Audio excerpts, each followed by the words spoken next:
We're going to get started here today. Welcome. This is our second general body meeting for the Gator Bitcoin Club. Thank you, everyone, for coming. Find a sweet spot. We did expect a more intimate crowd. Two things. One, the hurricane, obviously. Two, there's a lot of hype in Bitcoin and blockchain, and we are going to be here about learning about the technology, the space, and more than just trading or crypto, but more about we can include that, but also blockchain technology and smart contracts and other parts in the industry. So today we're playing a game called Four Corners. Who here has played Four Corners as an icebreaker before? Okay, so some of you do know. For those that don't, we're going to be presenting some questions, and this is a no judge zone, and we will be saying if you agree, you come to this side. If you disagree, you come to this side. And if you don't know, you can go to the back, or if you're unsure, you can come to the back or the front, wherever. But the purpose of this format is to explore these questions, which are can have two sides. That there's not one is right, one is wrong, and it will instigate a lot of thought and yield really good insight into what we're about to learn and what we want to know. So without further ado, I think we'll open up with one of the most recent parts and one of the most recent things that has happened in Bitcoin's history. And for that, we'll have Brandon come up and we'll talk about it. So everyone, we can all stand up. We're all unsure. Remember, this is agree, this is disagree, and we'll hear what he has to say.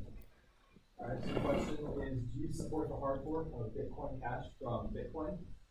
Basically, just a quick background, because I don't know where everyone is on their levels of understanding. Basically, the blockchain is a chain of ledger transactions, right, that happen, and they follow a particular rule set.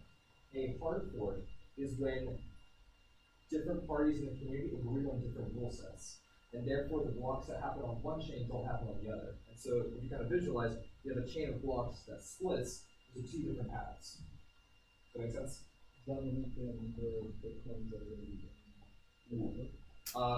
It keeps the number of Bitcoins that are the same, but Bitcoin Cash has its own supply. Could there be any way that one of the, like you said, it goes into a fork? Could there be a way that someone could transport one on one fork and make it private and no one else could see? In the trap. Make one side more public than the other side, they do something with it, they can't do it. You said it forks out. I would like to think of it in a way that when you have this currency, when it forks, you now have two currencies instead of one. The second one is an altcoin, so Bitcoin Cash is a separate coin. Okay. It just has different rule sets, and that's what makes it different coin. Gotcha. And when they fork, ultimately the ownership of those coins can be traced back to a particular point in the blockchain. Okay. And if you own that initial currency before the fork, you got a copy of both. So if you had Bitcoin before the fork, you got Bitcoin and Bitcoin Cash. You equal them out both. Okay. Mm-hmm. No, I was just going to try to bring up the duplicate currencies, not the duplicate currencies, but how you want to do after the fork. Yeah. Is the Bitcoin Cash more liquid than regular Bitcoin, or I don't really understand the Bitcoin. I just heard about that today. Yeah, so the liquidity is going to be determined. Yeah, the liquidity is going to be determined by the exchanges. So depending on how much money people are interested in buying of it, it happens to be one of the most liquid markets out there. Whether it's less liquid than Bitcoin, but that's because Bitcoin has a higher market cap, so it's just more money in that circulation. So the question is, do you support the hard fork of Bitcoin Cash from Bitcoin Core? Basically, what happened is Bitcoin Core said, hey guys, we're going to have 1 megabyte blocks, and we're going to upgrade it to SegWit and Lightning Network. And the technicals of that just kind of, we can talk about that later, but they had one plan for how they wanted to increase the block size. They were going to do that by making transactions more efficient. Think of them almost smaller so that you can fit more of them in the same capacity block. Whereas the Bitcoin Cash and what we call the big block of that, which gives you your miners and stuff, their strategy, what they wanted to do was increase the total block size. They didn't want to make the transactions more efficient, they just wanted more space. And so you've got two different camps who wanted two different things on scaling Bitcoin. And so they didn't agree and created this. that makes two different currencies with two different rule sets for what they want in the one. Why do they still have to have like have to use them like there's one currency that's tied together? Like if it was different and Bitcoin Cash wanted more block sizes and the other one wanted to be more efficient, why not just stop dealing with that and like call something else instead of like? That's what they did. But why have this like why have it tied back to Bitcoin if you fundamentally like it? It has to be in the like blockchain sense. It has to be tied to Bitcoin because when you have Bitcoin before the fork, you have a copy of Bitcoin and Bitcoin Cash. And so in order to prove that you have Bitcoin Cash, it has to build off of all the transactions that happened up until that point. So does it just happen to like Like, could you have called the fourth side Brendan? Sure. I see, so they just kind of moved it at once. Before Bitcoin Cash is going to be called what? Bitcoin ABC, Bitcoin Unlimited, What's Bitcoin the- ST. What's the difference between Bitcoin and Bitcoin Cash? So the difference is Bitcoin, in the classical sense, I refer to as like Bitcoin Core, and that was the group of people who wanted segregated Lightning Network, making transactions more efficient. Mhm. And then Bitcoin Cash is your miners and your big blockers, so like Roger Ver, Jihan Wu, like big players in the space. And so they what they did is they made a copy of Bitcoin, they cloned it, they put Bitcoin Cash in the name, and then they changed the variable in the code that says 1 megabyte blocks to 8 megabyte blocks, and released their own software. And that's what makes the open source element of Bitcoin what allows for innovation, because now we can see a competition between Bitcoin Cash and Bitcoin Core, which is the better scaling alternative or solution. They're like survival of the fittest. One of them's going to survive, one of them's not. Well, one that survives is the one that was the resolution.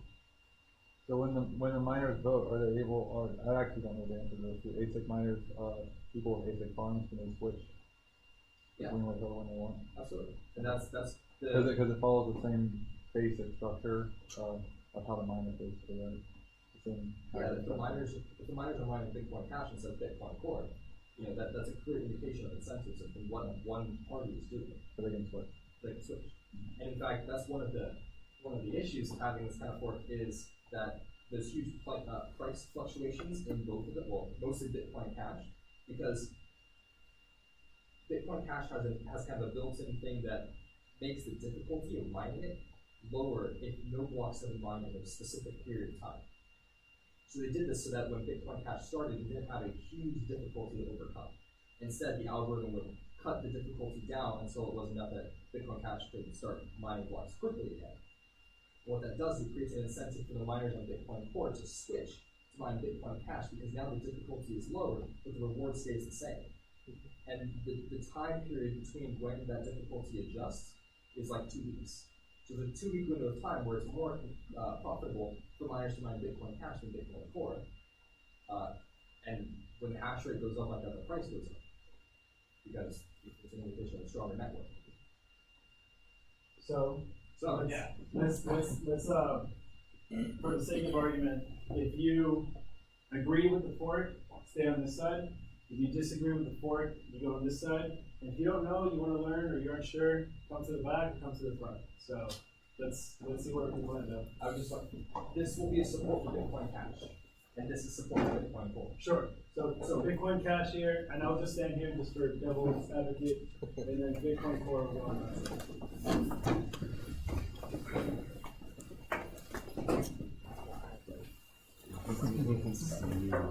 Where we really lie. No judgment. This is a purely learning experience here.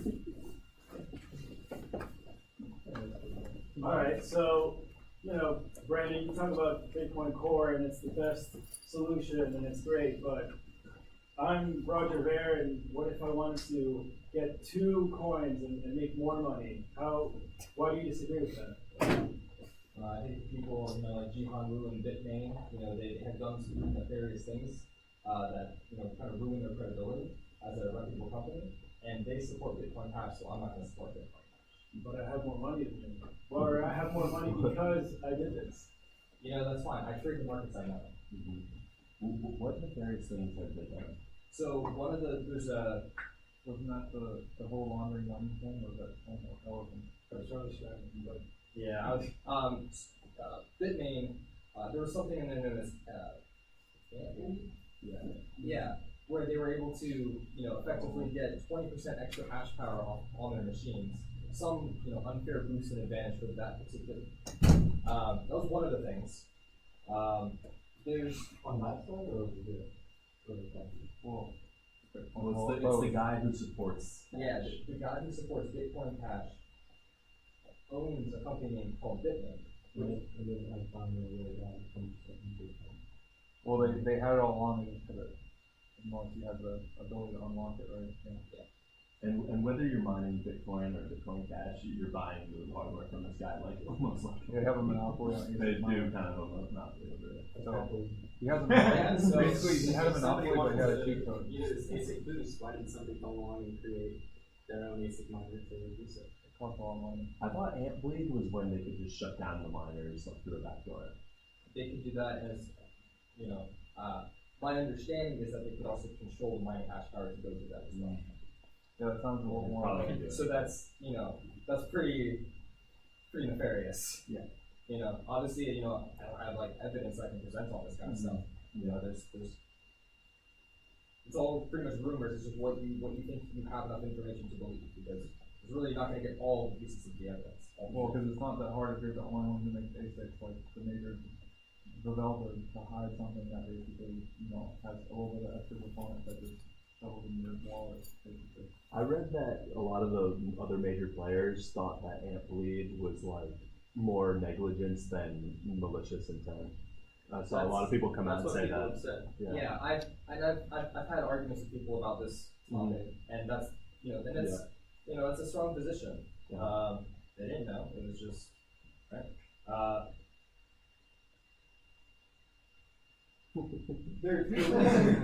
The reason I disagree with Bitcoin Cash for another reason.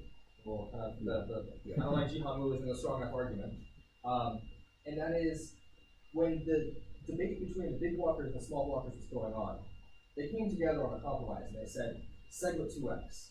There was some big thing maybe in May where they all of these big Bitcoin companies came together and signed an agreement that we're going to do SegWit 2x, which is going to mean that on August 1st we're going to launch SegWit, and then towards the beginning of November we're going to have a hard fork and increase the block size to 2 megabytes. And that was going to give the big blockers something that they wanted, and it'll give the small blockers something that they wanted, and it seemed like a really great compromise.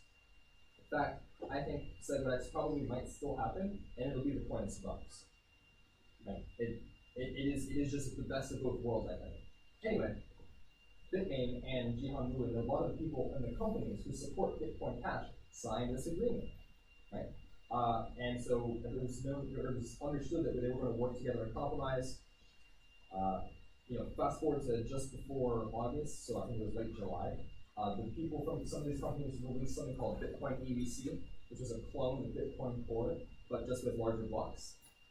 After they had already agreed to take compromise, so they're like, oh, we're just doing this in the background, we're just kind of doing our own thing. All of the miners who are supporting this they signaled for SegWit because August 1st was when they agreed that they had to have it. July 31st was the compromise date of when they were going to launch SegWit, and August 1st was the preset date months in advance of this UASF, which stands for User Activated Software. Basically, what that was the nodes in the Bitcoin network were going to start rejecting any blocks that didn't have SegWit. And that was the way of the nodes trying to enforce their power. So there's the miners, the nodes, the exchanges, the wallets. Developers, Developers, of course, that have influence. So every time that there's a different block size, it essentially makes a different coin. Yeah, because it requires a hard fork and not a soft fork, because the hard fork produces a new system that is incompatible. It's incompatible. Okay, so like say if I said a 3 megabyte one or whatever, then that would be a different coin, and the 4 would be a different coin, the 5. So that could be a good kind of understanding of that this was the first major fork, but there could be other forks to come, and it's important to understand this one. And it would take more time to really understand what SegWit 2x is and Lightning Network and really get to the nitty-gritty, but that concept is now open. Well, its possibilities now it can happen. It sounds like Doesn't make it better. it sounds like it'll just dilute itself to nothing, because Or- everyone will just come up with it. You just keep coming up with their own until it's just super Or diluted. the But I might, weighing of the strongest survives, because Yeah. you'll have the longest chain be the one that wins. that's true. Okay. But it creates so much volatility. Yeah, I have a reason why I'm supporting Bitcoin Cash right now, and that's because transaction fees are much lower. I mean, people that want to use Bitcoin to transact need to pay right now about like $1 to send funds. And that has to do with the scaling issues that you mentioned, which are immediately alleviated by increasing the block size. So I think why not? Why can't they just fork and have miners decide and also have lower fees? Yeah, I would say the Bitcoin core fees have actually come down quite a bit. And depending on how fast you want to get a transaction through, you can get by with just, pennies for the fee. And that actually works if you're willing to wait just a little bit longer. So we Where's passed. Antonio? Antonio, how's that transaction going? But he has 0. you have to send something. You can't send 0. So the fun part about Bitcoin and blockchain is that it's not only CS and it's not only finance, but now if we talk from an economic standpoint, we have a competitor in the field. Because you're a competitor, the fees can come down. For us, that's a competitive advantage, and for you. I got an argument against Bitcoin Cash in that it decreases decentralization, because in the future you'll need a super big hard drive to be able to store things on a blockchain at a faster rate. That's a good point. That's a good point. But there's also a law in technology. I don't know exactly what it's called. It's Moore's Law. Moore's Law. There we go. So just a time out. We have our advisor for the club, Dr. Nemo. Thanks for bringing it out. Professor for operating systems. And yeah, of course, I teach in cryptology this term, if anybody's interested in that sort of thing. I'm trying to lobby the powers that be within the department to let me offer a special topics course in digital currencies in the spring, but it will be a technical course. But I would love to have perhaps some of you come and give guest lectures in there for the economic and finance side of things. Just here's a dose of reality. Have some sugar with that. Thanks for bringing it out, Dr. Nemo. Sure. Yeah.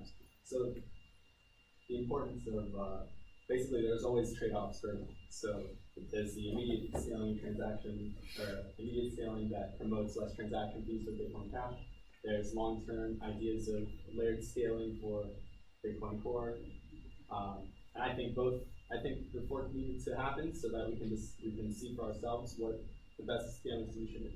And what Brendan had brought up is that we have forks, and then after this fork is now thinking, wait, what if we compromise? So now that could be the third. What's your name again? Travis. Travis. So that could be something that comes from this fork. After this fork, we're like, wait, now we can compromise and have a third solution. And yeah, you can see it dilute, but maybe it yields the best Bitcoin or the best chain. That's why it's beautiful, because it's open source. Yeah. Like the best idea will prevail. We might not have seen it yet. Yeah. I wanted to see the people in the back. Do you guys have any questions, any curiosity about what exactly is the sport? Are you guys confused on any on So are these two guys competing against one another to like prevail in popularity? Is that accurate? Yeah. Okay. Longest chain wins. Gotcha. Well, it could also end up being like yen and dollars and Deutschmarks. So they coexist in that sense. Exactly. Just like the way traditional currencies Yeah. sort of compete. It's the same sort of deal. Go ahead. Or- Which currency is on the market right now that trades at like 4,600? That's Bitcoin Core. BTC. So Bitcoin Cash? No. No. That's a Bitcoin Cash is BCH, and Bitcoin Core is How much is that to the dollar? 600. It's all over the place. Could that bring down the exchange for the regular Bitcoin, the Bitcoin? Everything changes the price of Bitcoin. Wow. It's a belief system. Exactly. What was that? It's a belief system.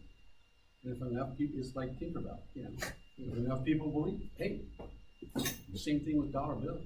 Yeah.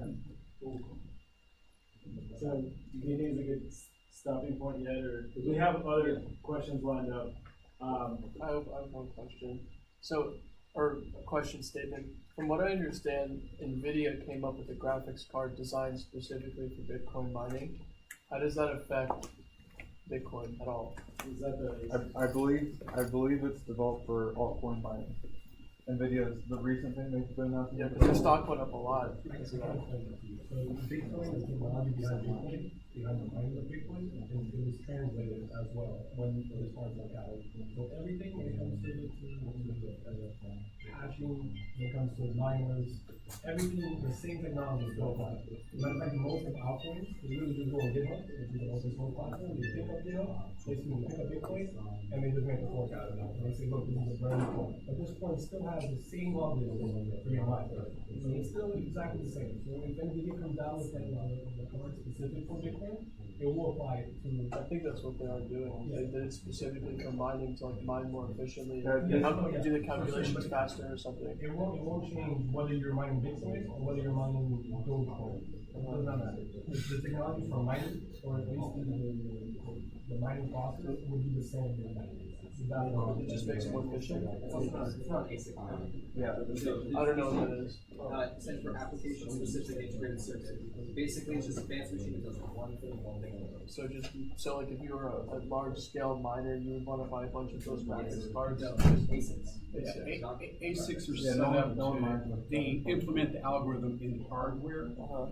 GPUs, graphic processing units, have massive parallelism with their general purpose, and so they can compute vector graphics, and they can compute, they can do brute force attacks or whatever, but their general purpose, their instruction set is usually quite small compared to your, an Intel, Pentium processor, i8, or whatever you got. These the general purpose processors have a lot larger instruction set. GPUs have a pretty small instruction set, but it's good enough for this stuff. ASIC is going to be faster unless you really suck at designing ASICs. ASICs are going to be much faster because they don't have unnecessary hardware in there. They don't have unnecessary transitions that occur just because you're doing general purpose. So it's optimized essentially. ASICs are optimized in hardware. GPUs are massively parallel hardware that can be applied. They happen to work very well for this sort of parallelism where it's like, everybody do your own thing. All right, tell me how it works. Tell me what happened. Okay.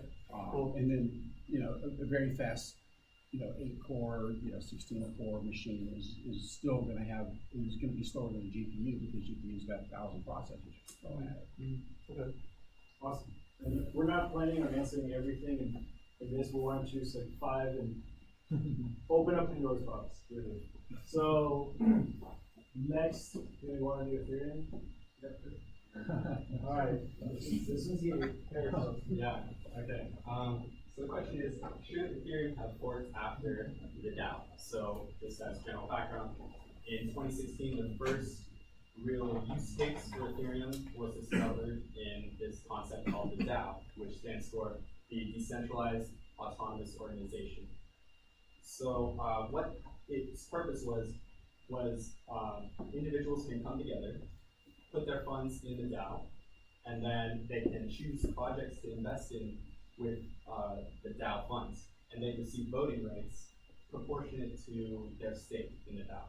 Similar to buying stock for a company. Similar to buying stock in a company that you would have voting rights for, and basically companies nowadays, pretty much the CEO has 50% or 51%, and they can make decisions by themselves. Yeah. But with the DAO, the largest holder had 4%. So it's sort of like a wisdom of the crowd's approach to financing. And so the idea was good in practice, good in theory, but not so great in practice because a lot of the funds that it raised ended up getting stolen by a hacker. So there was a lot of hype for the DAO. It raised about $150 million worth of Ether, or 11.5 million Ether at the time. And the hacker was able to extract 3.5 million Ether for about $50 million at the time. So what happened was there was an exploit in the smart contract of the DAO. So it wasn't anything to do with the Ethereum protocol, but it was this particular application that was created on top of Ethereum. And since Ethereum advertised that contracts run exactly as they're programmed with no downtime, there was a big split as to whether Ethereum should fork and give the users that invested in the DAO their money back, or if they should stick to their principles and be immutable. Exactly. So that's basically the general background of the question. So we'll have on this side Ethereum. What? You want the Ethereum Classic? Yeah. Ethereum Classic, which is the untouched one, immutable one, and then here is Ethereum, as we know today, which has those funds that were stolen given back to the people that had it taken away. So, and if you don't know or you're unsure, you can again sit in the back and learn from us. What's an immutable mean? Immutable means irreversible, written stone, carved in stone, and you can't change it. Immutable means that the crook gets away with it. With And Dr. Neal, feel free to play. We're just I'm on this side. Okay, if you want to From a philosophical standpoint, I'd be on that side, but it's a crowd thing, you know, it's like not Ethereum Classic. Yeah. Ethereum Classic is here, and Ethereum's here. So essentially, you put your money towards the DAO, and then a hack happened, and the people just couldn't get their money back, and then it split. Well, so a large portion, $50 million worth of funds were stolen by this hacker. Okay, and it's just pocketed, nothing. I'm sorry, what was So that? it was just all pocketed. Yeah, by this guy. Yeah, and what happens is you have this fundamental question of, do we violate one of the fundamental principles of blockchain or Bitcoin, which is immutability? You can't reverse anything. And say, you know, it happened and we gotta learn from it and we gotta just bite the bullet. Or do we say, let's give money back to these people because it was stolen? How do we do that? So in that chain, that's the way it was. And it was, you want to talk about This chain represents the chain on Ethereum where people lost their money. That continues to go on and it's known as Ethereum Classic. So the person who stole that Ethereum Classic still has equal amounts of Yeah. They have Ethereum Classic, they don't have Ethereum. Because when Ethereum forked, they rewrote this system. The reason that Ethereum forked is because they rewrote this system. They went back in time and they said the hack never happened. Everything continued on its own. Oh, I see. And any transactions that occurred in that window of time when they said this never happened just were deleted. So I have a question. They were for Dr. reversed. Yeah. Reversed, yeah. So you were saying that you're kind of splitting this fundamentally versus technically or something? Can you expand on that? So Ethereum differs from Bitcoin in an extremely important way, which is this notion of the smart contract. It's what we call Turing complete, which means that you can program anything into a contract. A contract is a program now instead of like a transaction in which you say, here are the fields, you know, here's where the money's coming from, here's where it's going to, and here's how much it's moving, and that's it. That's all you get. Instead of that, or here's how much I'll pay you, maybe there's a transaction fee that's associated with it. But you know, fixed fields is all that Bitcoin offers you. Ethereum, you can write a contract that says whatever you want it to say, and it gets executed. Theoretically, you could write an operating system, you could write, you know, Windows, you know, Microsoft Word or something in there and have it execute as a contract. You wouldn't want to because it would cost you a lot more than it would to run on your own machine, but theoretically you could do that. And the problem, a fundamental problem with that as a concept is that has anybody in here written a program before? And did the program that you wrote run correctly the first time and every time? Rare that happens. It's rare that happens. And what happened was they wrote a contract that got in there for the DAO that had a minor flaw in it, but minor, no pun intended, minor was big enough for a hacker to realize that there was this problem and be able to siphon the funds out. And so when you recognize that you've made a programming error, everybody else who programs says, here's the patch, fix it. There's nothing in Ethereum that allows you to patch bad code. It is what it is, and you live with that. And so what it does is it makes the people who invest or who use a particular contract for investment like they do with the DAO, it makes them have to take on the role of, which very few people in the world can do very well, which is to validate or to verify the contract code. Okay, there was a guy in Cornell who realized there was a problem with this, and his graduate student said, no, there's not really a problem. The guy was sick, and so he didn't make a stink about it, and then the next day, all sorts of things started hitting the fan, and it's like, oh, well, I guess there was a problem after all, right? How do you fix code that's bad when it's immutable? So that's a fundamental problem that's different from being immutable in Bitcoin. It's different. And so I see it in kind of a different light in that fashion. I think there has to, and I don't have an answer for it. I don't know what the mechanism is. Yeah, there's no right or wrong at all. You can code and debug is a good way to leave bugs in, actually, is my response to that. The right way to approach it is to do verification, do a mathematical proof that it's 100% correct, and then good luck, because there have been programs that have been proved to be 100% correct that weren't. But you have a lot smaller chance of getting a bug in there when you do a verification mathematically beforehand. People generally don't have the discipline to do that, and we don't have the training to do that. We don't have really good tools for doing that. And so any code that's more than a few lines long, and especially distributed code that's more than a few lines long, is likely to have some kind of flaw in it. It's just likely to,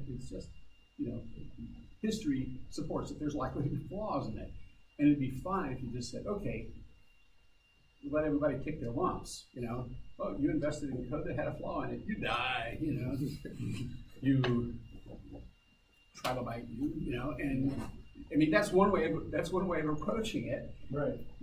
But you're affecting real people here. And so that's what it comes down to. Yeah. We want to stick to that immutability. That's one of the strengths of blockchain. Once I send you $5, I no longer have it, you have it, and that should be changed. But as we've learned from Dr. Nemo's, that there could be bugs, and it could be not this one, but maybe the next one that will have a mistake. So why do you support Ethereum Classic? Yeah, so I can appreciate the argument there. Mm-hmm. It's not one that I've heard really at all. So it's, I think the first time I think that's the first time I've heard that argument. My position is almost always from a philosophical one. Mm-hmm. It's wrong for it to break immutability. That's a principle that they violated. And of course it's, well, if they will do that then, in 5 years or something else created, they're like, oh, that, they're gonna, change history again. Or let's say, the question of when you start doing that is then who decides what was an error? Because this happened to be a technical error where people lost money, but let's say someone with a different political ideology developed something to their advantage as a tool. Well, would someone come in and say, that's an error, that's a bug in the code, we need a fork to stop that? The moment you kind of allow people to censor, not only free speech, but history and time itself, you get into some really big political problems. I totally agree with you on that. I mean, that's why I'm torn on this, is because that is an issue. But I'll ask you this question: if they hadn't done the fork, what would have happened? Look, the DAO was established as this, cutting edge, super new, untested really platform for, as a kind of a decentralized hedge fund, basically is how I understand it. Well, you don't buy into something with money that you're not willing to lose. So the investors who bought into the DAO, if they bought in more than they could afford to lose, then that's, sorry, that sucks. I've done that, right? So the short answer is $150 million would have gone to the thief that hacked it, and everybody who invested in this thing would have lost all their money. Okay, that's a legit platform. That's okay. I get it. On the other hand, how did the fork occur? It wasn't because just one person said, I don't like this, I'm going to change history. It was because a lot of people, a community of people got together and said, this is wrong, we're not gonna let it stand. And the guy got away with whatever he was able to siphon out before they cut it off. But they cut it off and they said, no, we made a mistake, okay, we're gonna do this now. It's a legitimate question to say, do you have the tyranny of the majority, from a political standpoint? You say, if, 200,000, 200 million people in the U.S. say, we made a mistake when we voted for this guy in 2016, or whatever, percent, do you do this? We have a time limit, right? 4 years, 3 years from now, we'll have another vote. We don't have to, if you don't like Trump, wait 3 years and then vote, for crying out loud. If you like Trump, wait 3 years and vote even harder. But you have a mechanism for it. There's no time limit on this thing, and I think that's a mistake. Like I say, I don't have an answer for it, but I think there has to be something in there that allows you to get immutability on the one hand, and yet at the same time have an opportunity to say we're going to limit possible damage that can occur from something. I kind of want to look at it as on a micro and a macro scale, right? And I think, my individual, certainly while I'm only one person, you can kind of see groups of people acting almost as, kind of one entity, right? And so the fact that it was the entire community that supported this decision, that's great and all, but yeah, the tyrannic majority maybe, who knows? The point is that, as an example, if an individual goes too far into debt, you run into problems.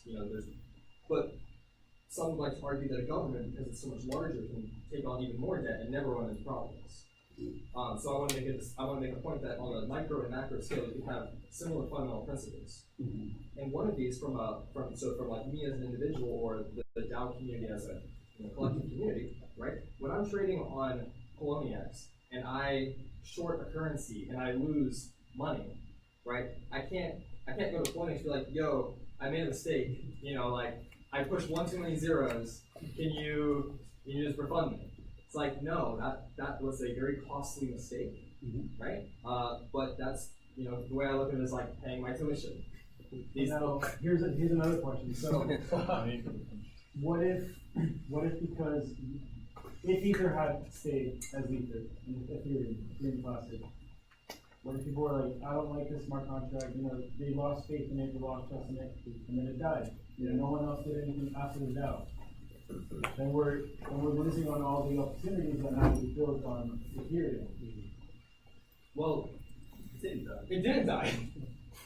It didn't die. The Ethereum Classic chain is still going on. Yes. Why does it still have value? Why do people still value it? Can't you just make it nothing, worth nothing, and then he won't have any money? The guy who's still Why do people value? Yeah, because you said they wrote back this through, and then they made the new one, right? So the old one is just another. Why don't they just make that worth nothing, and then he stole no money? It's a belief system. What does it do? So keep in mind, this is ecology. If you want to buy something, I will sell it to you. So it's not one person saying I no longer want to have this coin sold. It's a group of people who kept the old coin and I'm saying I will sell it. Now, in the case of, for example, Bitcoin Cash and Bitcoin Core, when you split, you have two different values. Those aren't values that someone puts to those coins. Those are values that people as a whole put to the coins. I'm willing to pay $400 for that coin, and you tell me, okay, I will sell that coin to you. If I go to the market and say, look, I'm willing to sell my coin for $1,000, but everybody else is selling for $400, nobody's going to buy my coin. They're going to buy the guy who's selling for $400. So that's the idea of just economy in general. People are going to buy and people are going to sell. So Right, we can't simply say Bitcoin has use, Bitcoin Cash also has use, but what's the use of Ethereum Classic? It's just like Ethereum. It does It everything works Ethereum. exactly Exactly the the same. same. The only difference is that Ethereum went back and changed this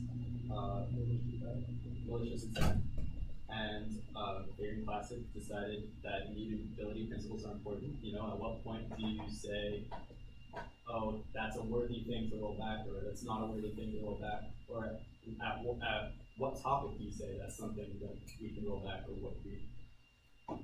or we can't roll back? So the people that still believed in Ethereum Classic only went because they fixed the issue and then they said we're still immutable.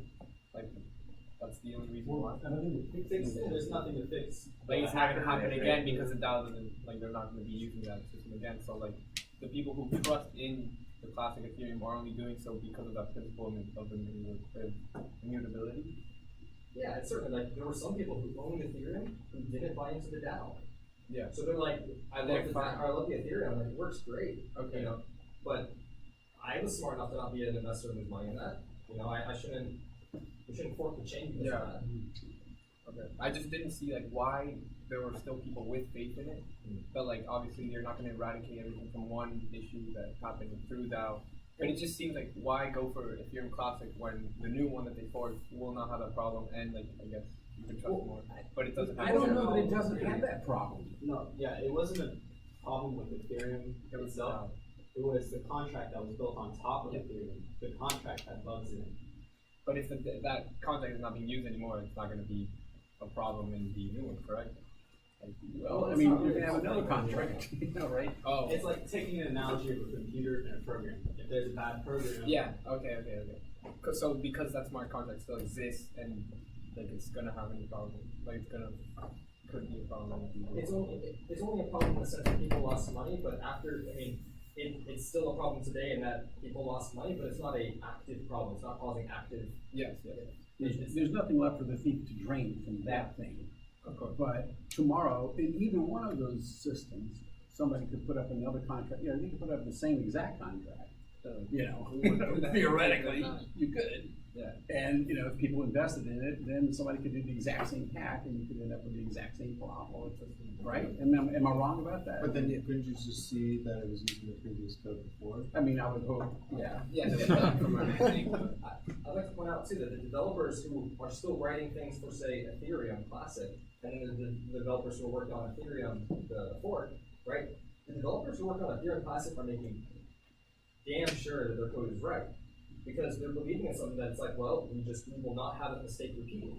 Whereas, you know, I can see how logical that developers on the Ethereum camp might be. Well, if there's a bug, we can just fork it again. Yeah, mulligan. Okay. But what I'd like to say to that is that there have been more hacks on contracts on Ethereum, and we haven't rolled back those transactions. There are hacks of tokens like Swarm City, or just various different tokens that are built on Ethereum. They've been hacked, but we haven't forked the network for those cases. So I feel like this was an extreme case that isn't likely to happen again. Do we know if it, like, for absolute certainty, if it was like a bug, or was it like, is there anything about malicious intent at all, possibly? Absolutely. There was a flaw in the program, and it was maliciously exploited. There's no question about that. But was the flaw put in maliciously too, or do you think it was accident? Well, Okay. I mean,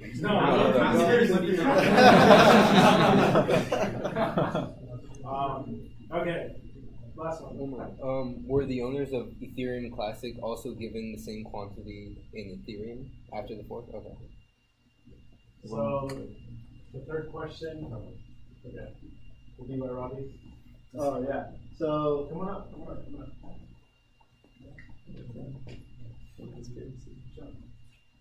So, this is kind of an opinion one. Oh, you want to put it? Oh, sure. Do you think crypto profits should be taxed? That's just kind of free flowing. Like, do you, not necessarily if you're in it just for investment, but also just if you're holding it, but now you need, actual knowledge that you can spend, not just in Bitcoin, if you should have to pay taxes on that. And some of the things, like for any other investment purpose, you have to report capital gains to the IRS for tax purposes. But it's really fundamentally if you're considering it a commodity that you're trading versus whether it's mass adopted and should you have to pay taxes on something that in 20, 25 years you're just going to be exchanging for goods and services when you can pay. It's decentralized. There's nothing that would charge a tax from. Well, you're not paying a tax in the mining fee, but that's like confirming a transaction. You're basically paying for a service there. A tax, you're really not paying. A tax on Bitcoin, you're really not paying for a service, other than going from Bitcoin to fiat currency, like a dollar or a euro. So it's just whether or not you think that should be taxed, or whether you want. Which side is what? Oh yeah. So if you think it should be taxed, maybe over here, and then if you don't think it should be taxed, over here. Are you asking should it be taxed now or should it be taxed when it's actually like mass adopted? The only time when it is taxed right now Right. is when you're going from Bitcoin to. So that's what you're asking. Should it be taxed right now when you go to fiat? Yeah. Okay. Can we do three camps? If it should be taxed at all, if it should be converted to fiat, or if it should be taxed only converting to fiat and not if you keep it as crypto. I think it's gonna be Well, hard if to you make keep it as crypto, it's never not going to be taxed. taxed other than the miners because no one Unless was the taxed. government- Exactly. Unless the government No. like tries to Alright. like intervene. So America buys all the Bitcoin and they can tax it, but if they don't do that, then it's still decentralized and no one Track can you down. tax it, you know? Well, if you weren't like paying your taxes, the government could cut off certain things that you get from it. Exactly, but that's if you were to cash out from Bitcoin to fiat currency.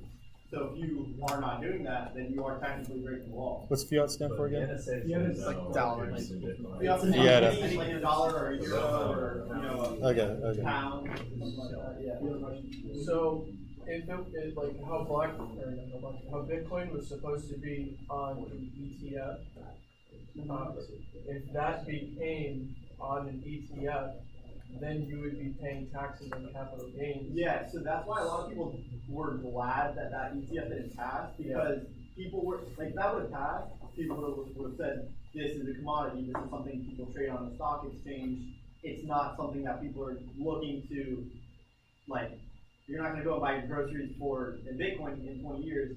People were thinking that was what, like, people were going away from that direction and heading just to an investment standpoint. If that ETF would have gotten accepted, and that would have been purely capital gains, and yeah, it would have been tough. So then, does that like defeat the whole purpose of not having like a bank? What do you mean? So the ETF went through regulated exchanges, right? Yeah. So, I mean, these regulated exchanges would know that you bought into the ETF, and the government would say, "Hey, you made profit off this ETF. Give us our taxes." So that, and what if you just hold Bitcoin now? You don't have the ETF. You have to go get that separate. There's no real regulatory body that's looking at your Bitcoin. So I would question the purpose of not having a bank then, right? That's the Like Bitcoin doesn't have a bank, so then you would like pay. I might be misunderstanding what I'm asking. You're hitting on the something head. very important, and also we have a question about what an ETF is. So first, ETF. If I disagree with it being taxed, which slide should I go on? This is tax. This is no tax. Okay, so an ETF is an exchange traded fund, which is just, it's kind of like an IPO. Well, no, it's not. No, I think from my understanding of an ETF is that it's like it's buying an index of a multitude of different companies or stocks. So it's the average. So S&P 500, Vanguard. So an ETF on crypto would kind of bring it to the normal stock market. It would average like Coinbase and Bitfinex and all the exchanges, or no, not the exchanges, but All the coins. You actually have a stake in. It's like actual, investing in the crypto, S&P but it would 500, be the entire market. Now with that, you had a very good question. So you're overcoming a really big hurdle. So you're saying with Bitcoin you need a bank. Yeah. That's one of the. That like defeats the purpose. Oh, The ETF. I mean, yeah, like having an ETF defeats the purpose of not having. Why wouldn't people just buy Bitcoin itself instead of buying into an ETF? Is what you're saying? Well, yeah, that's what I'm saying. That like To make it putting in more- an ETF enables it to be taxed, which like it would go through a bank if it was an ETF. Well, the thing is with it, I mean, the ETF play was to get more people to adopt it, right? And also to make it less Wild West. Right now it's Wild West, and Yeah, I mean, if you sell Bitcoin right now, any capital gains taxes, you have to, by law, pay your taxes on capital gains. Whether they can track you is a different story. I wouldn't take the risk. But people don't declare their taxes. You said in certain countries you can buy like everyday things with Bitcoin. Is there a sales tax in these countries when you use it? this is one of the countries. There is a sales tax? I mean, no. This is one of the countries that accepts Bitcoin. So there's merchant maps that show where you can buy things with Bitcoin. And yes, you pay local state tax or something. Okay. Yeah, if you buy a Starbucks coffee with Bitcoin, you're going to pay. So basically, they're going to charge you for the product, and then in that fee is going to be your tax. Is it like 7% more Bitcoin or 7% more dollars? They charge you $8 for a cup of coffee, and then plus tax, it's $8.50, and you're paying $8.50 whatever the exchange rate is for Bitcoin. Okay, gotcha. Now I have a question for the no tax folks. Taxes in the United States pay for schools, hospitals, roads, really great, beautiful things. Why are you against paying and contributing to it? Why do you pay poor people? I think so. Yeah, go ahead. Sorry. Go first, man. Okay. I'll have to you. This is part a joke, but part also not Bitcoin related. But it's just there was a meme. It was like 100% income tax is slavery. Then at what percent is it not slavery? 30% we pay right now. There's a phrase, I don't remember who it's by. Anyone who listens to Stefan Molyneux, he's an awesome podcaster, but anyway, he made a phrase, or said a phrase saying it was, when a civilization confers upon its leaders to take from one to give to the other, the process doesn't stop until the entire nation is left bare skin and bone. Like, when you do that, what ends up happening, like, it's in good intent, like, oh, there's, yes, there's like 10 to 20% of probably people who could benefit from the use of welfare, because it's, right? But sometimes people, vote for things for free stuff. People love to vote for free stuff. And it just so happens that if you're a Republican, you vote for, free, like some sort of like corporate tax alleviation, military spending, some sort of government contracts, right? Whereas if you're liberal, you vote for more entitlement programs, and if there were no taxes at all, then who funds public elementary schools? It's not people. It would be privatized. Oh God. That'd be terrible. It seems like an argument against taxes completely. I was like, what about like an argument on like taxes on crypto? Because this is just an argument against taxes right now. That changes everything. Exactly. But about your schools, that's on county property taxes, which is a different story. You own land, you pay taxes on the land. That's a different story. So if you don't have any land, you don't pay any taxes for land, but if you have to rent from somebody who owns the land, then I guarantee you they're getting their taxes they pay on the land out of your rent. Somehow or other. So tying it back to crypto then. So how come you're saying that crypto should be taxed, but I have to pay taxes on any gains I make in the stock market or my house or any income like property? Yeah. I'll concede taxes can be necessary in some points, but it also is a way to disincentivize something. So if you give the government power to tax, then they can just say, we don't want anybody using cryptocurrency, 90% tax. That's basically what China did. Wait, can I say the middle ground though? Because I think that because of the fact that crypto enables you to, obviously go to NSA if you're not super careful, and they can like detect your IP address and track like if you had bought Bitcoin at one point and then like extrapolate or something. But once it's in the system, especially with new currencies like Monero, who like are the industry leading in terms of opaque transactions, where it's literal black box, you don't know what's going on. I think the reason why people should get taxed still on conventional fiat investments is because they go into it knowing they're going to get taxed. People who own crypto know that there's a likelihood that no one's going to know, especially if you tumble your money into a random wallet somewhere in cold storage. No one knows who owns it. Like, it's going to be like they're pulling a digital Swiss bank.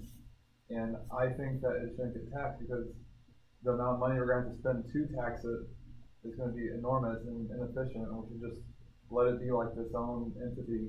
And then, like, if you convert to fiat, then yeah, tax that. But is that the only time you're getting taxed now, though, is when you convert to fiat? I think it makes sense to do that way. If you convert to fiat, it's complicated, but I think if someone goes through their whole life and has maybe like half their income is invisible and half their living expenses is paid with invisible money directly, with a hardware wallet or whatever, I think that's going to be the way it is. Like, I don't know. I feel like you can't really make it any other way. Just a quick also on the side of, why it shouldn't be taxed. Other countries that don't tax their citizens on, crypto trading, so to say, I mean, I'm sure China does, but if a country started not taxing its citizens crypto, what happened is you'd have a complete brain drain of all the, some of the most intelligent people I've met ever are in crypto. Like highest IQ bar none, right? And if you just have like one country that's like super pro crypto, your smartest people are just gonna go there. Your smartest and now wealthiest people are gonna go there. Like if the country wants to do well as a superpower against China, don't regulate crypto. If you do, America's just gonna crumble and China's going to rule the world. Historical fact. Anybody know what the ITAR is? The what? The ITAR? You know what the ITAR is?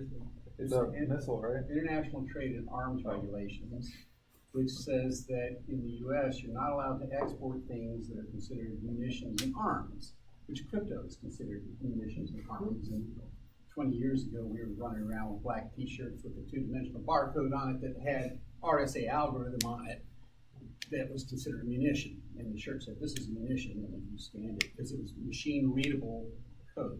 You could write a book on it and write the code out in the book, and they didn't care that you had a Kurzweil reader that could then translate that into machine code. The U.S. government is like got its head someplace that the sun don't shine when it comes to crypto. And so what they did is they said you can't export anything that's more than 40-bit key. Nothing that has a key bigger than 40 bits can you export without jumping through a whole bunch of hoops. Since then, they've changed the regs. Under Clinton, I think they changed them. But the result of that was that a lot of the crypto development that was done by IBM and DEC and a lot of the other best, widest companies in the U.S., they moved it over to Switzerland, they moved it over to Finland.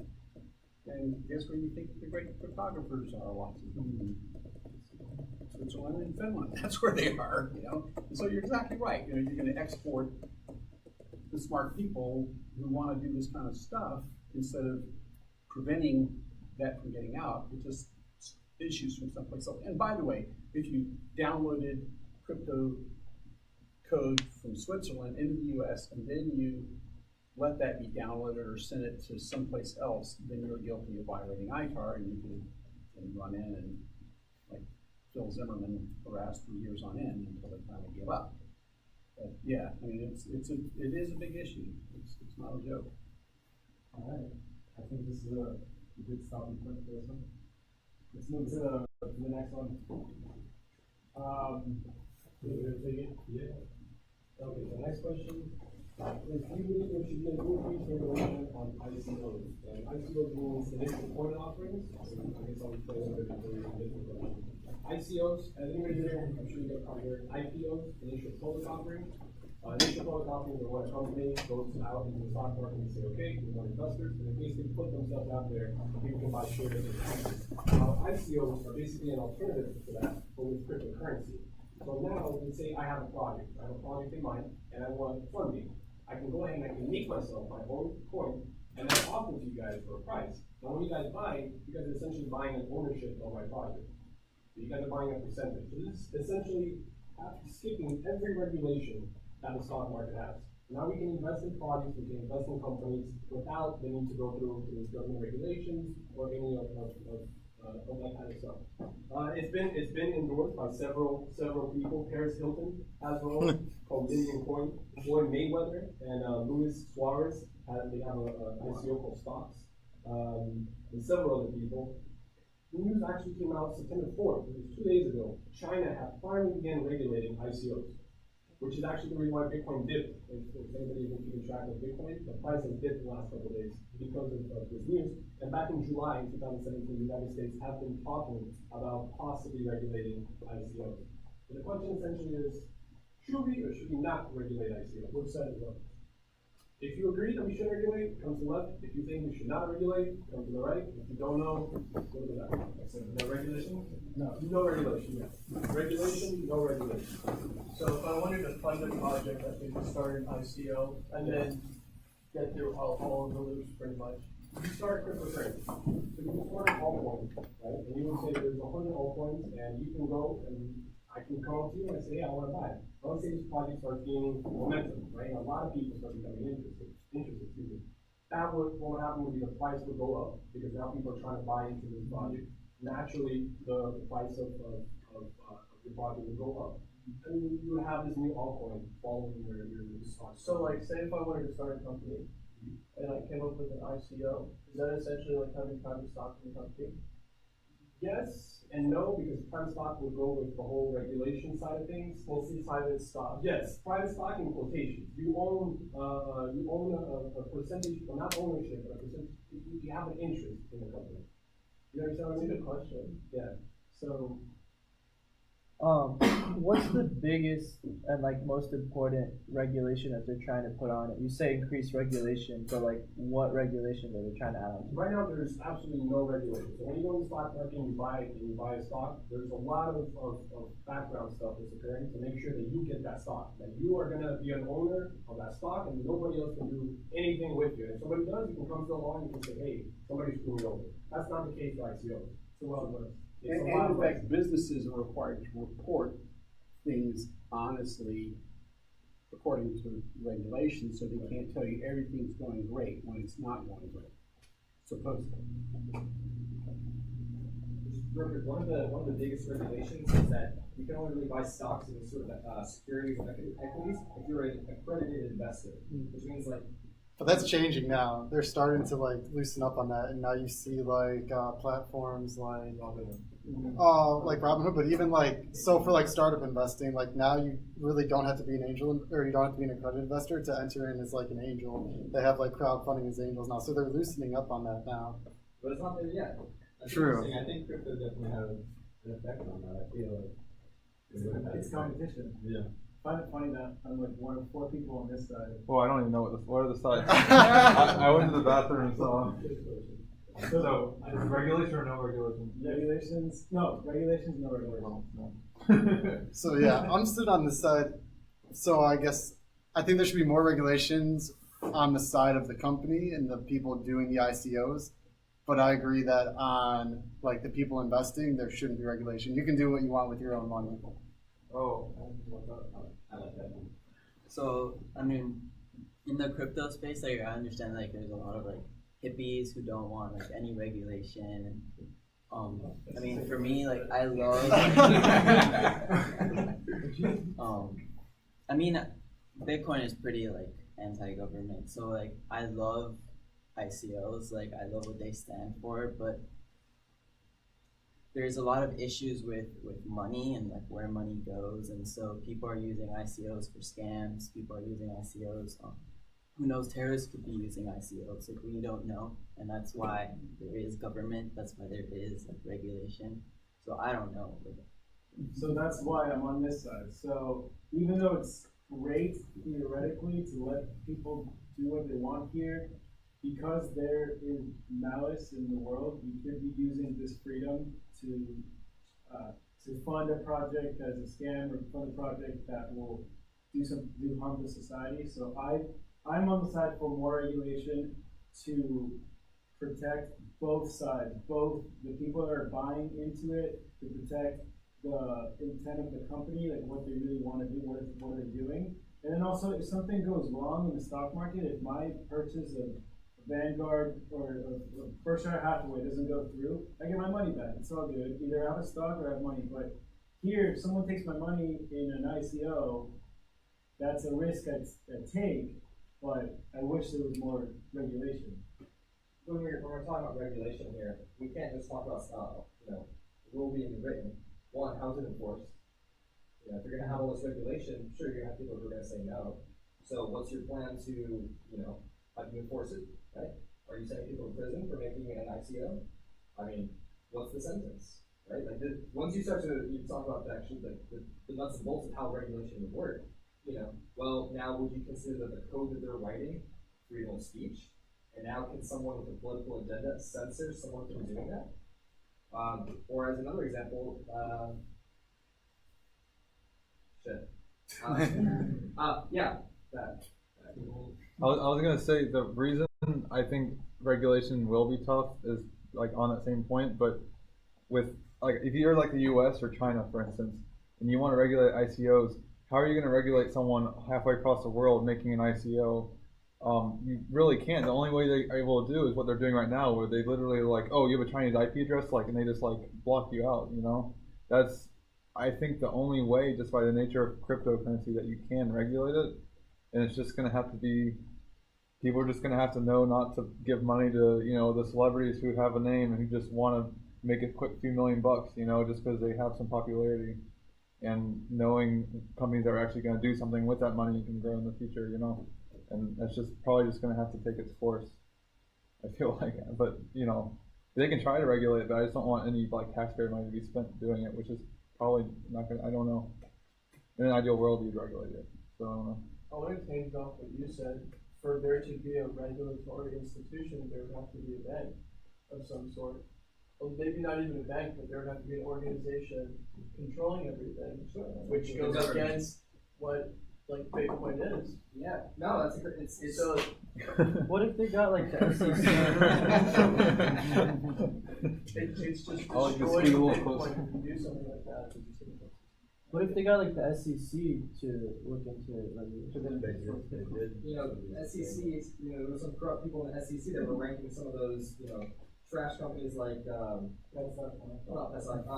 Lehman Brothers, right? Like yeah, AAA. Yeah, like, that's true. They demonstrated corruption. Why would we trust them with this? I feel like we're this is imperfect, and at least if we have some rules that say what's right and what's wrong, we have a chance to correct it. The reason why I sit on the side of regulation is because I've seen a lot of stuff where complete scams got out there, and it's like, this is totally bogus. And I'm not saying what the regulations should be, and I don't know what to be, and I know that it's going to be hard to enforce them. I know it's, you know, it's not a trivial problem. The international nature of the internet is an issue with all of this for sure.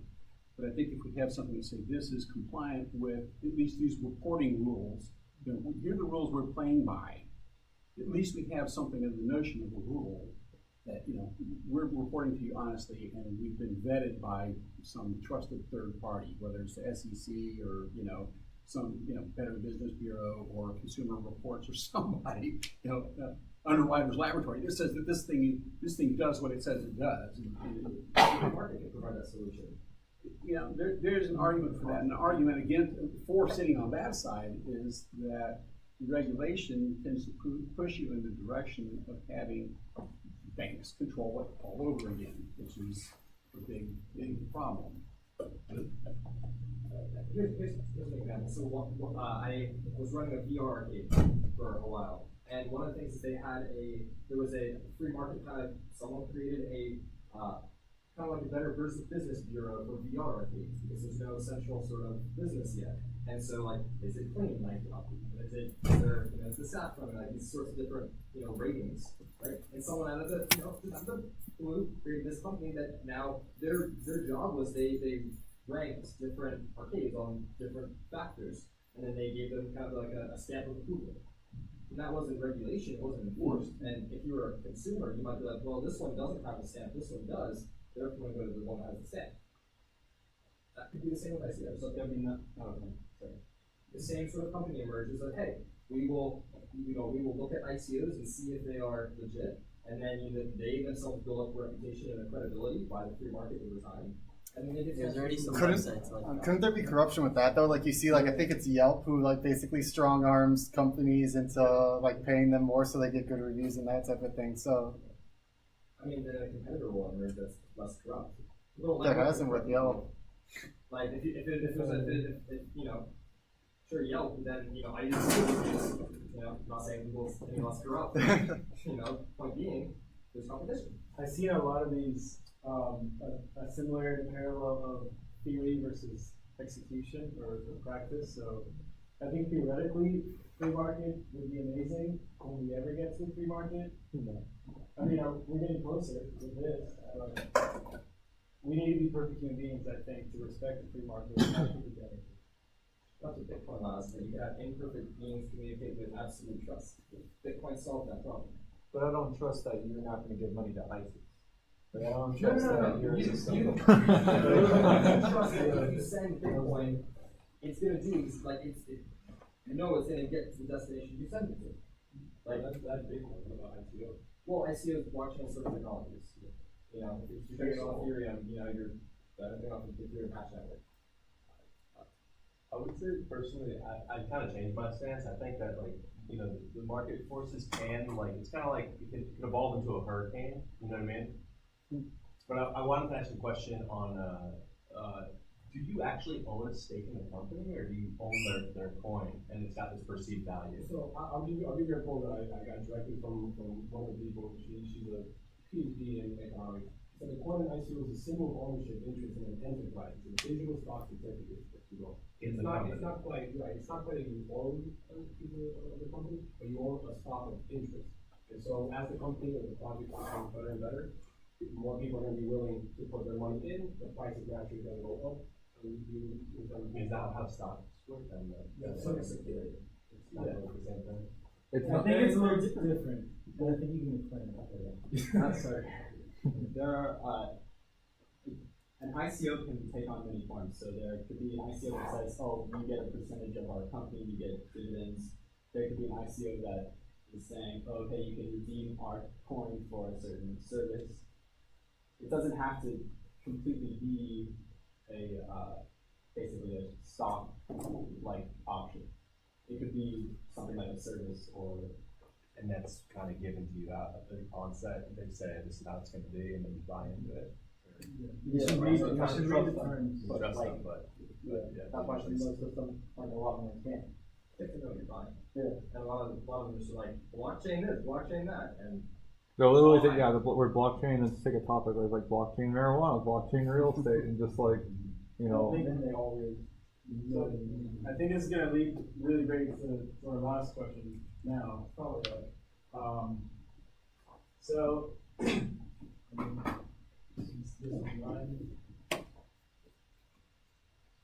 so there are large companies like IBM, Accenture, GE that are interested in this blockchain technology, right? Wow, it sounds really great.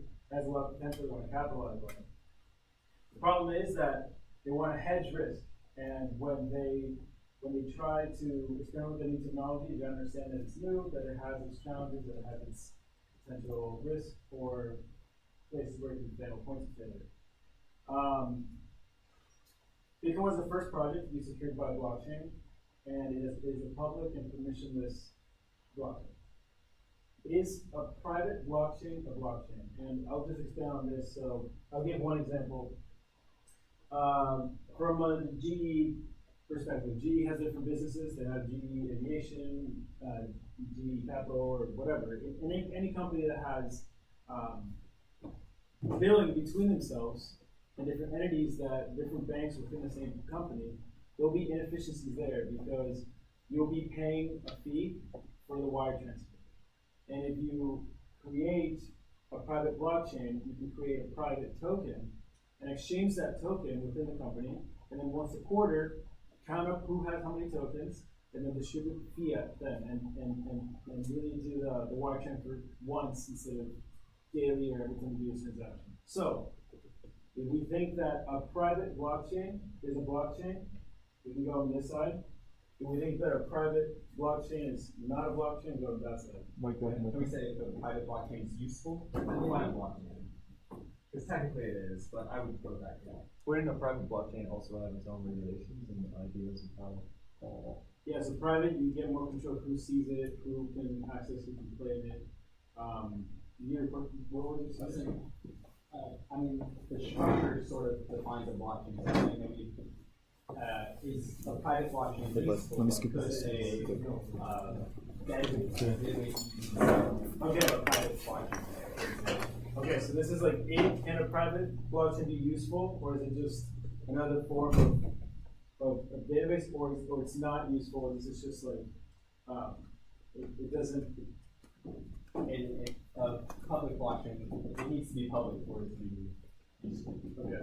if it's private, it's a fancy database. But it could be useful though. So I'm not going to argue whether it's useful or not. That's not a fair argument. I think the issue with this question is that we don't have a very defined definition of all these terms. It's a brand new idea, Bitcoin, blockchain, all this stuff. But I don't think there hasn't been any publishing or anything that has defined exactly. Well, how would it be useful though? If you're operating under the condition of trust, then what does it matter? Because the blockchain technology is not just for cryptocurrency. That is a small thing that is in the blockchain technology overall. Well, what's the benefit then? So because crypto is right now tax free and there's no wire transfers, you don't have to take the fee on the wire transfer. you could be using a private blockchain internally, and then when you have to report your earnings. But you got to use all the electricity of running your blockchain. I mean, that's maybe a small. It's an inefficient algorithm to do what you want if you got a private system. Well, it depends. For example, blockchain alone is a ledger. It doesn't need to keep a track of coins.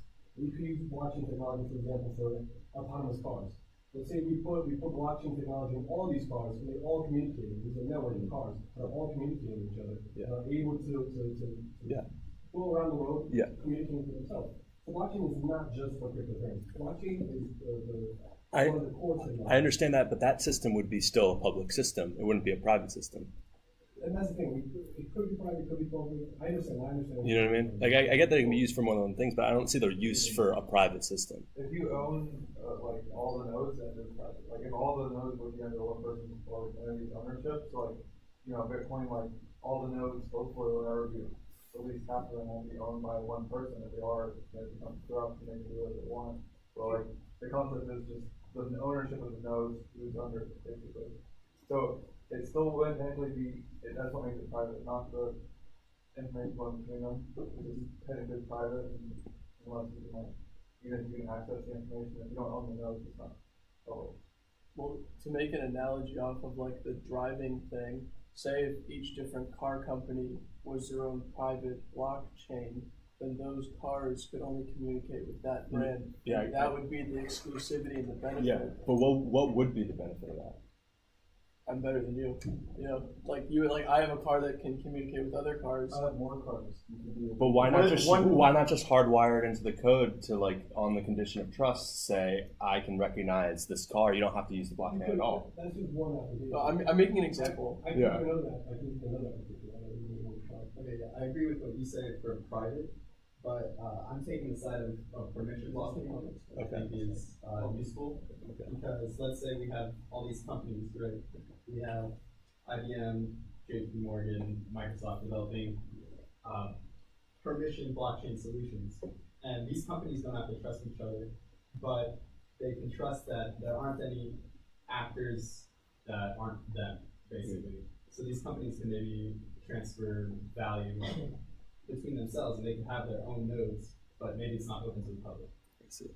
Okay. And it would not be worth it to pursue the improvement of an inefficiency if the outside public can see the transactions of an organization that wants to keep it private.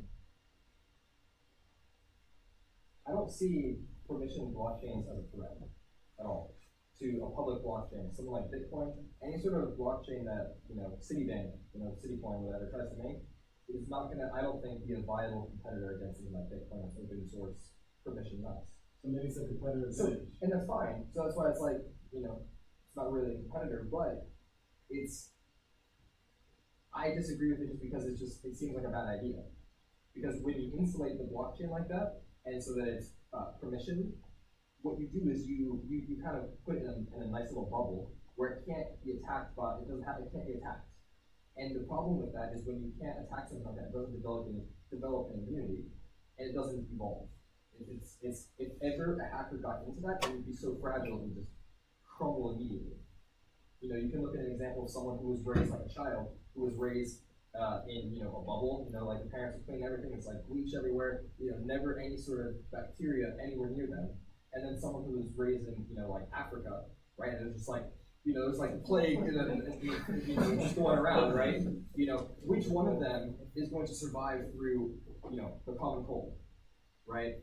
When you develop an immunity to attacks because you've been exposed to them, right? And when a permissioned blockchain like this just doesn't get exposed to the open network, it doesn't develop any sort of resilience. Once those walls break through, that's it. What if you are the owner of a conglomerate, brand new, and your conglomerate has different aspects and different parts that it buys from each other, and you're saying, man, I mean, right now to operate, I'm operating. Let's say you're using Bitcoin.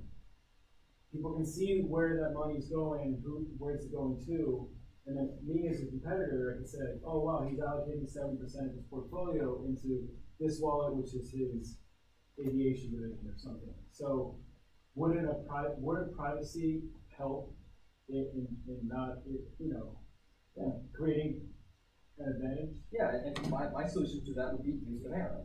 If you're a company like GE and you want to have cryptocurrency transactions within your company, but anonymous, so your competitor doesn't know what you're doing, you use an anonymous currency, and that's one of the biggest use cases I think for Monero. It's not criminal or illegal transactions; it's business transactions. GE doesn't want some other manufacturer to know where they get their steel or their whatever the distributor for their materials. So use. Sounds like the Silk Road. No, it'd be totally legal. On the flip side, of failing to develop immunity, there's also, if it's permissions, if it's under the control of Citibank or whatever, how much do you trust Citibank to not mess with your stuff? I mean, I don't see halos floating above those guys' heads. And so, if it's completely, I'm looking hard enough. But having it distributed where it's not under the control of any one company, it's not under the control of any one bank, it's not under the control of any one country, gives you some advantages.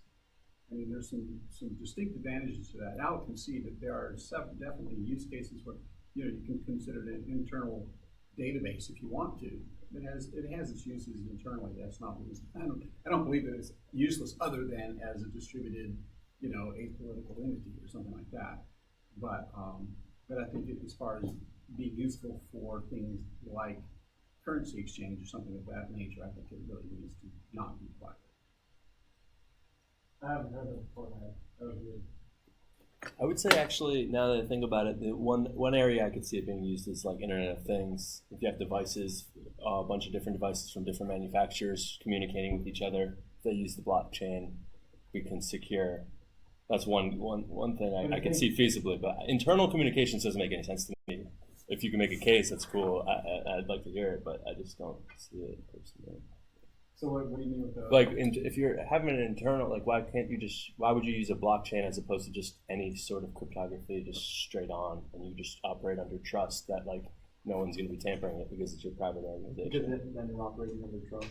But that's what you're doing anyways. So you don't have to use Monero. So you don't trust your coworker sitting next, you know what I mean? Monero sits on this side. What do you? Monero sits on what?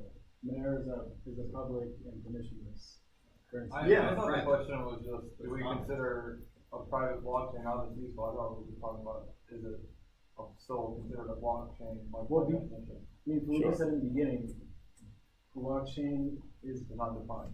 Yeah, I mean, there's no objective and cutoff points of what it is, what it's not. We're still discovering it. Since we don't know, we can't really decide. I think that's why we weren't arguing with it. So we're talking more about public, private or permission and permissionless. But I think that this has opened up a lot of questions and a lot of answers. I really hope that the people that came in, no matter what experience 1 through 5, you came out at a +1, right? So if you came out at 1, you're a 2, and 2 or 3.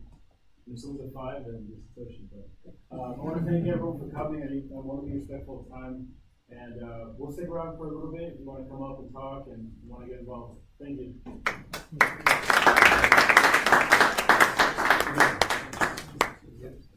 Somebody left keys. I